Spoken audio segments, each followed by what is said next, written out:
Hello friends, आज की एक नई एनालिसिस स्टूडियो में आपका स्वागत है। आज जो निफ्टी ने जो क्लोजिंग दी है वो क्लोजिंग मिली 25,056 की क्लोजिंग है, जो लास्ट क्लोजिंग से 112 पॉइंट माइनस में जाके क्लोज का है निफ्टी ने। जबकि बैंक निफ्टी ने जो क्लोजिंग दी है वो क्लोजिंग मिली है 55,121 की क्लोजिंग है, जो लास्ट क्लोजिंग से 388 पॉइंट माइनस में जाके क्लोज का है बैंक निफ्टी। यानी कि वापस हमें दोनों इंडेक्स के अंदर नेगेटिव साइड जो है क्लोजिंग देखने को मिली हुई है। तो फर्स्ट यदि हम डेली चार्ट के अंदर देखते हैं बैंक निफ्टी के अंदर, तो कल एक पॉजिटिव साइड जो है क्लोजिंग देखने को मिलती है बैंक निफ्टी के अंदर निफ्टी के सामने, लेकिन आज वापस यहाँ पे एक नेगेटिव साइड कैंडल फॉर्मेशन हुई है। ठीक है, क्योंकि यहाँ पे यदि हम देखते हैं तो हमारे लिए ये जो कैंडल फॉर्मेशन बनी हुई है, ठीक है, वो हमारे लिए स्ट्रॉन्ग लेवल है जहाँ पे एक डिमांड जनरेट हो रहा है, सॉरी सप्लाई जोन है। यानी यहाँ से एक डाउनफॉल देखने को मिल रहा है। यहीं से आप देखेंगे एग्जैक्टली वहीं से क्या किया, रेजिस्टेंस लिया और फिर वापस एक डाउनफॉल देखने को मिला हुआ है। तो अभी हमारे लिए इंपॉर्टेंट है इस कैंडल के ऊपर क्लोजिंग चाहिए जो अराउंड रहेगी यहाँ पे 56,300 के आसपास का लेवल है, और उसके ऊपर क्लोजिंग चाहिएगी, तब जाके वापस मान सकते हैं कि इस लेवल की वापस यानी ऑल टाइम हाई को फिर से रिटेस्ट कर सकता है बैंक निफ्टी। साथ में यदि आप देखेंगे यहाँ पे, तो यहाँ पे भी ये जो ट्रेंड लाइन बनी हुई है वो भी हमारे लिए बहुत ही इंपॉर्टेंट रहने वाली है। एग्जैक्टली आप देखेंगे उसी लेवल के पास ही वो ट्रेंड लाइन आ रही है। यानी कि जब भी ये लेवल ब्रेकडाउन यहाँ ब्रेकआउट करेगा तब साथ में ही ब्रेकआउट होगा, तो हमारे लिए बहुत ही इंपॉर्टेंट है। यानी कि दोनों का लेवल का ब्रेकआउट एक साथ होता है, तो फिर यहाँ से बड़ी सी मूवमेंट देखने को मिल सकती है बैंक निफ्टी के लिए। ठीक है, तो डेली चार्ट के अंदर हमें ये कुछ लेवल्स है जो ध्यान रखना जरूरी है बैंक निफ्टी के अंदर। जबकि निफ्टी में देखा जाए तो यहाँ पे भी लास्ट 4 से 5 दिन से आप देखेंगे नेगेटिव साइड कैंडल फॉर्मेशन हुई है। यानी कि एक बड़ी सी मूवमेंट जो देखने को मिलती है, यानी यहाँ से जो एक रिकवरी देखने को मिलती है हमें कितनी पॉइंट की, 1,000 प्लस पॉइंट की एक रिकवरी देखने को मिली थी। अभी उसके सामने आप देखेंगे तो यहाँ पे ऑलरेडी 420 पॉइंट की एक डाउन साइड मूवमेंट ऑलरेडी दे चुकी है। ठीक है, तो हमारे लिए अभी यहाँ पे जो इम्पोर्टेंट जो लेवल था वो हमारे लिए ये लेवल इम्पोर्टेंट था जिसका ब्रेकआउट हो चुका था। यहाँ पे सस्टेन भी किया, 3 दिन यहाँ पे सस्टेन किया, जब लेवल एक ब्रेकडाउन हुआ यानी कि ये जो हमारा स्ट्रॉन्ग यहाँ पे सपोर्ट था उसका ब्रेकआउट हुआ, वही सॉरी रेजिस्टेंस था उसका ब्रेकआउट हुआ, फिर हमारे लिए वो सपोर्ट बन गया, और अभी वापस वही हमारे लिए क्या करेगा, यहाँ पे रेजिस्टेंस का काम करेगा। ठीक है, डाउन साइड में ये लेवल हमारे लिए इंपॉर्टेंट इसलिए है क्योंकि आप यहाँ पे देखेंगे 2 दिन यहाँ पे प्रॉपरली एक रेंज बनाया था और रेंज बनने के बाद बड़ी सी मूवमेंट देखने को मिली। तो अभी हमारे लिए जो नेक्स्ट जो निफ्टी के अंदर एक छोटी सी रेंज देखा जाए तो हमारे लिए ये लेवल कैंडल जो है उसका लो हमारे लिए बहुत ही इंपॉर्टेंट है, जो है 25,038, यानी हम राउंड ऑफ लेवल देख सकते हैं 25,000 का। यानी कि निफ्टी यदि 25,000 लेवल का ब्रेकडाउन करके सस्टेन कर जाते तो फिर यहाँ से भी एक डाउनफॉल देखने को मिल सकता है। लेकिन यदि हम डेली चार्ट पे फिबोनाची लेवल निकालते हैं यहाँ से, तो हमारे लिए नेक्स्ट जो एक रिट्रेसमेंट जो लेवल निकल के आता है वो ये लेवल है 24,874 से लेके 24,800 का लेवल है। यानी कि 24,800 से लेके 24,900 का लेवल हमारे लिए अभी नेक्स्ट जो लेवल रह सकता है। यानी कि हम 3 लेवल काउंट कर सकते हैं, एक साइकोलॉजिकल लेवल है 25,000 का और एक फिफ्थ लेवल है, जो हमारे लिए ये 2 लेवल्स इंपॉर्टेंट रहने वाले हैं।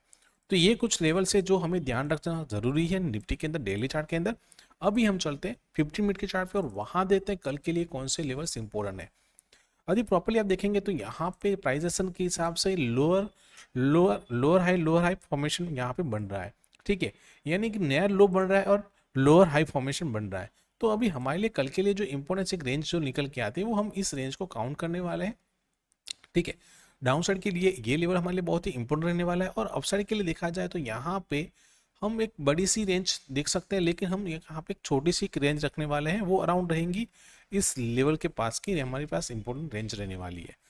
ठीक है, यानी निफ्टी जो है एग्जैक्टली यदि हमारी रेंज के हिसाब से इसी रेंज के अंदर ओपन होती है, एक रेंज बनाती है, फिर यदि ये लेवल ब्रेकआउट करके सस्टेन कर जाती है, यहाँ पे सस्टेन किया था लेकिन वो रिजेक्शन देखने को मिला क्योंकि यहाँ पे इस कैंडल का हाई यानी फर्स्ट 50 मिनट का कैंडल का हाई ब्रेकआउट नहीं हुआ। यानी हमारे लिए इंपॉर्टेंट है ये लेवल ब्रेकआउट होने के बाद ये लेवल भी ब्रेकआउट करके सस्टेन करें, तो फिर टारगेट निकल के आएगा यहाँ पे डायरेक्टली 250 के आसपास का हम टारगेट देख सकते हैं, और उसके बाद सस्टेन कर जाता है तो यहाँ पे 350 से लेके 25,450 तक का भी टारगेट हम देख सकते हैं अपसाइड में निफ्टी के अंदर। लेकिन यदि डाउन साइड में यहाँ पे 2 इंपॉर्टेंट लेवल है, एक हमारा ये लेवल है, दूसरा है टाइम यहाँ पे नजदीक में हमारा लेवल कौन सा है 25,000। ठीक है, तो डाउन साइड में यदि ये लेवल ब्रेकआउट होने के बाद 25,000 का भी लेवल ब्रेकडाउन होने के बाद, दोनों लेवल ब्रेकआउट होने के बाद यदि यहाँ पे एक सस्टेन कर जाता है डाउन साइड में, तो हमारे लिए डाउनफॉल देखने को मिल सकता है, जहां पे टारगेट 24,900 से लेकर 24,800 तक का हम टारगेट डाउन साइड में देख सकते हैं निफ्टी के अंदर। ठीक है, तो ये कुछ लेवल्स है जिसको ध्यान रखना जरूरी है निफ्टी के अंदर। ठीक है, अभी हम चलते हैं बैंक निफ्टी के चार्ट पे। बैंक निफ्टी में देखा जाए तो यहाँ पे भी एक slow and study down side movement अभी भी दिख रहा है, लेकिन कल एक पॉजिटिव साइड कैंडल फॉर्मेशन थी कल की उसके प्रीवियसली क्लोजिंग के हिसाब से, लेकिन आज एक नेगेटिव साइड वापस क्लोजिंग देखने को मिली। तो हमारे लिए अभी जो रेंज निकल के आती है वो हमारे लिए ये रेंज जो है बहुत ही इंपॉर्टेंट रहने वाली है। ठीक है, अप साइड के लिए हम इस रेंज को काउंट करने वाले हैं। अभी ये रेंज इसलिए इंपॉर्टेंट यहाँ पे भी है क्योंकि यहाँ पे आप देखेंगे आज के दिन मोस्ट ऑफ द टाइम यहाँ पे ही सस्टेन किया, ब्रेकआउट किया, वापस उसी रेंज के अंदर क्लोज किया।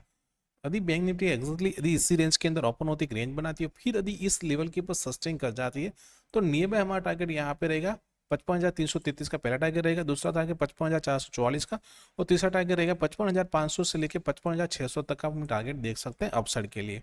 लेकिन यदि डाउन साइड में दिए लेवल ब्रेकडाउन करके सस्टेन कर जाता है तो हमारे लिए डायरेक्टली टारगेट निकल के आएगा 54,900, 54,800 और 54,700 से लेकर 54,650 तक का भी टारगेट हम देख सकते हैं डाउन साइड।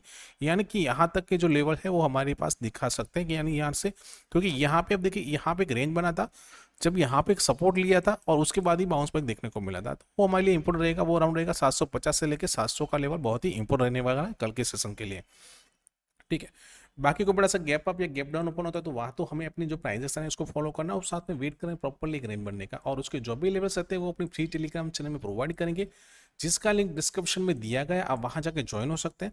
तो दोस्तों वीडियो को लाइक कीजिए, शेयर कीजिए, साथ में जिन लोगों ने भी अभी तक हमारा यूट्यूब चैनल सब्सक्राइब नहीं किया चैनल को सब्सक्राइब करिए, जहाँ पे आपको ऐसी एनालिसिस वीडियो मिलती रहे। थैंक यू, जय हिंद।